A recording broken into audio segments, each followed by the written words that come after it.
যারা প্রশ্ন করবেন হয় আমাকে ভাইয়া বলতে পারেন অথবা আমাকে। নির্বাচনী প্রচারণায় পুরোদমে মাঠে নেমেছেন বিএনপির চেয়ারম্যান তারেক রহমান। বিভিন্ন জেলার সমাবেশে স্টেজে থেকেই দর্শকদের সাথে ওয়ান টু ওয়ান কথা বলছেন তিনি। এর মধ্যে youth policy talk with Tarique Rahman শীর্ষক প্রোগ্রামে এক তরুণী তাকে স্যার সম্বোধন করায় সাথে সাথেই থামিয়ে দেন তারেক রহমান। শুধু থামিয়ে দেননি, সাথে দিয়েছেন কারেকশনও। বলেছেন স্যার না বলে আঙ্কেল কিংবা ভাইয়া ডাকতে।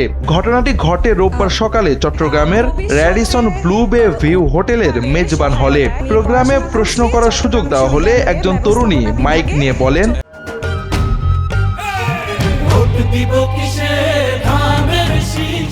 আসসালামু আলাইকুম স্যার, আমি তাজনুবা তাসরিন। আমি পড়াশোনা করছি চট্টগ্রাম বিশ্ববিদ্যালয়ের ব্যবস্থাপনা বিভাগের ৪র্থ বর্ষে।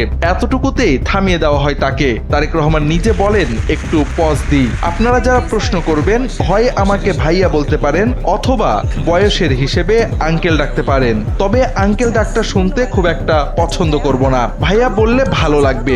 এরপর ধন্যবাদ জানিয়ে ভাইয়া সম্বোধন করে প্রশ্ন শুরু করেন তাজনুভা। উদ্যোক্তাদের ক্ষুদ্র ঋণ সংক্রান্ত নানা জটিলতা নিয়ে বিএনপি সরকারে আসলে কি পদক্ষেপ নেবেন জানতে চান তিনি। এর জবাবে তারেক রহমান বলেন, দেশে ব্যাংক ঋণের ক্ষেত্রে অনেক জটিলতা আছে। নির্বাচিত হলে আইন সংশোধন করে ক্ষুদ্র উদ্যোক্তাদের সহায়তা করার পরিকল্পনা আছে। পাশাপাশি যারা পড়ালেখা করতে বিদেশে যেতে চায় তাদের জন্য স্টুডেন্ট লোন দেওয়া যায় কিনা সে ভাবনাও আছে বলে জানান তারেক রহমান।